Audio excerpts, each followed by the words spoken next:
नमस्कार दोस्तों, नमो भारत न्यूज़ में आप सभी का एक बार फिर से स्वागत है। दोस्तों, पीएम मोदी के मेक इन इंडिया और न्यू इंडिया के शानदार आगाज़ के लिए आज भारतीय रेलवे ने इतिहास रच दिया है। न्यू इंडिया में रेलवे उन 70 साल पुरानी रेलों को बदलकर आधुनिक तकनीक और तेज़ रफ्तार वाली रेलों पे आ चुका है, जिनकी ज़रूरत भारत को सालों से थी। पिछली सरकारें वहीं 70 सालों से आज़ादी से भी पहले वाली जो ट्रेनें थीं उन्हें घिसे जा रही थीं। कांग्रेस ने सेना को 30 सालों से आधुनिक हथियार नहीं दिए थे, आधुनिक ट्रेन क्या देते। जबकि आज आधुनिक ज़माने में भारत को आधुनिक और सुरक्षित ट्रेन की ज़रूरत है, जो मोदी सरकार में ही केवल संभव है। अब इस कड़ी में मोदी सरकार ने कई बड़े फैसले लेते हुए जहां एक तरफ बुलेट ट्रेन चलाने का फैसला लिया था, तो वहीं कुछ नए बड़े ट्रेन प्रोजेक्ट्स को भी लॉन्च किया था, जिसमें डेडिकेटेड फ्रेट कॉरिडोर भी शामिल था। अब इसमें कई बड़ी चीनी कंपनियों ने जो है टेंडर भरे थे। पहले चीन के साथ माहौल भारत के बहुत अच्छे थे, संबंध अच्छे थे, तो टेंडर दिए भी गए। लेकिन आज भारत की जनता चीनियों को बॉयकॉट चाइना प्रोडक्ट से औकात दिखा रही है, तो ऐसे में सरकार भी कहाँ पीछे रहने वाली थी। तो सरकार ने भी एक बहुत बड़ा कदम उठाया। लेकिन पहले समझ लेते हैं कि भारत चाइना के बिना अपने देश में ये प्रोजेक्ट्स कैसे पूरे करने वाला है। दरअसल अभी मिल रही एक बड़ी खबर के मुताबिक देश की सबसे आधुनिक बिना इंजन वाली वंदे भारत, जो कि सबसे तेज चलने वाली ट्रेन बन चुकी है। पहले फेज़ में ट्रेन 18 या वंदे भारत जो था, उसका ट्रायल के दौरान ही उसने 180 किलोमीटर प्रति घंटे से ज़्यादा की स्पीड से दौड़ लगाकर एक कीर्तिमान स्थापित किया था। इस तरह देश की अब तक की सबसे तेज़ दौड़ने वाली ट्रेन बन चुकी थी। बता दें कि इस ट्रेन की अधिकतम स्पीड 220 किलोमीटर प्रति घंटे तक हो सकती है। इससे पहले भारतीय पटरियों पर टेलगो ट्रेन 180 किलोमीटर की स्पीड से दौड़ा करती थी, लेकिन वह स्पेन की बनी हुई ट्रेन थी। मौजूदा समय में भारत की सबसे तेज़ दौड़ने वाली जो ट्रेन है वो गतिमान एक्सप्रेस दिल्ली से झांसी के बीच अधिकतम 160 किलोमीटर प्रति घंटे की स्पीड पर सफ़र कराती है।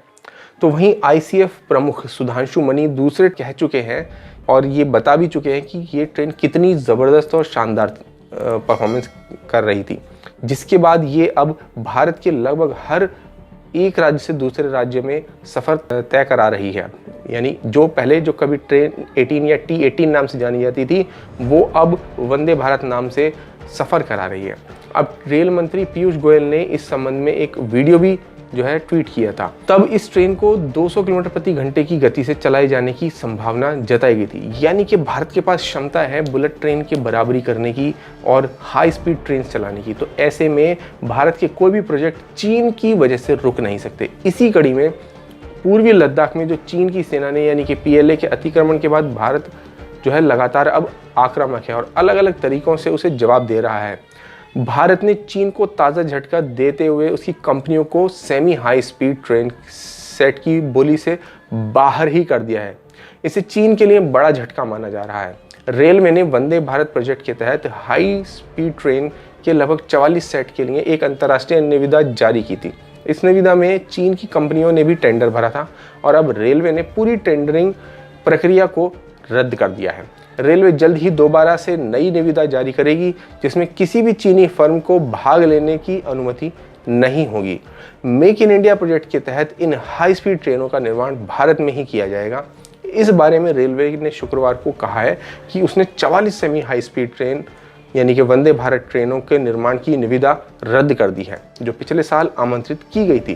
पिछले महीने जब निविदा खोली गई तो 16 डिब्बे वाली इन 44 ट्रेनों के इलेक्ट्रिकल उपकरणों एवं अन्य सामान की पूर्ति के लिए 6 दावेदारों में से एक चीनी संयुक्त उद्यम CRRC Pioneer electric India private limited था और एकमात्र विदेशी के रूप में उभरकर सामने आया था ये उपक्रम, जो कि चाइना का था, जो इंडिया में भी था, मतलब इंडिया में उपक्रम था, लेकिन था ये मूलतः विदेशी।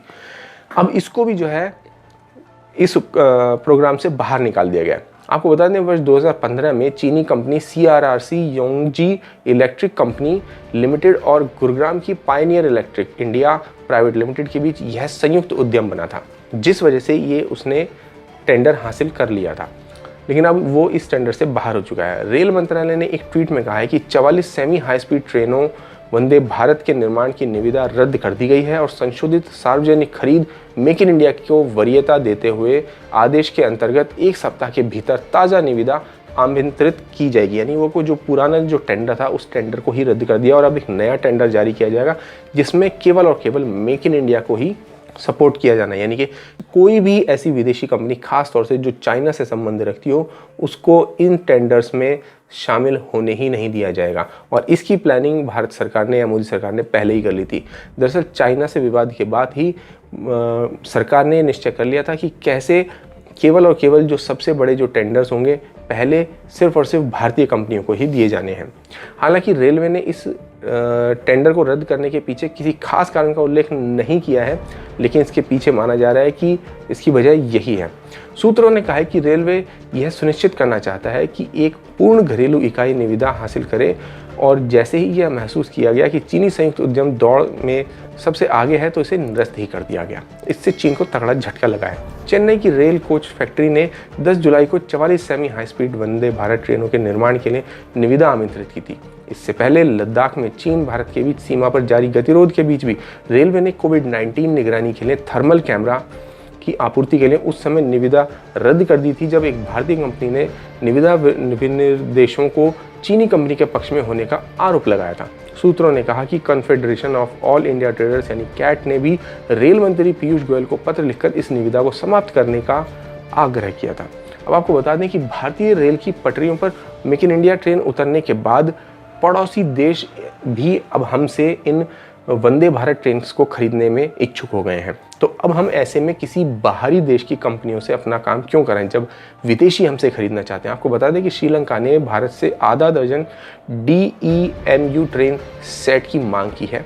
बांग्लादेश और म्यांमार ने भी भारत से ट्रेन कोच और इंजन की मांग की है और श्रीलंका को निर्यात किए जाने वाले ट्रेन सेटों को चेन्नई रेल कोच फैक्ट्री में ही तैयार किया जाएगा। आपको बता दें रेलवे बांग्लादेश को 120 LHB कोच और म्यांमार को 18 मीटर गेज रेल इंजन भी देगा। रेलवे अधिकारियों के अनुसार श्रीलंका को निर्यात किए जाने वाले 6 ट्रेन सेट में कुल 78 कोच होंगे और प्रत्येक ट्रेन सेट में 13 कोच लगेंगे। ट्रेन सेट आधुनिक सुविधाओं के साथ ही बेहतर सस्पेंशन और इंटीरियर से युक्त होंगे। भारत सरकार लाइन ऑफ क्रेडिट के तहत Bangladesh, Myanmar, Angola, Sudan, Senegal, Mali और श्रीलंका को इस तरह की सुविधा प्रदान करेगा। यानी कि सोचिए कि जहां भारत अब अपने दम पर ट्रेन बना रहा है, न केवल अपने दम पर ट्रेन बना रहा है बल्कि विदेशों में भी ट्रेन बेच रहा है, तो ऐसे में बहुत बड़े प्रोजेक्ट के लिए किसी विदेशी कंपनी पर निर्भर कैसे हो सकता है। और इसी के चलते भारत ने निश्चय किया है कि अब जो भी प्रोजेक्ट बनेंगे भारत में वो केवल मेक इन इंडिया ही होंगे। तो दोस्तों आपका इस पूरी खबर पर क्या विचार है हमें कमेंट बॉक्स में लिखकर जरूर बताएं। साथ साथ मोदी जी के इस करारे वार से चीन का क्या हाल होगा इस पर अपना विचार जरूर व्यक्त करें। धन्यवाद। जय हिंद। वीडियो को लाइक, सब्सक्राइब और शेयर करना ना भूलें। अपने विचारों को कमेंट बॉक्स में लिखकर हम तक जरूर पहुंचाइए।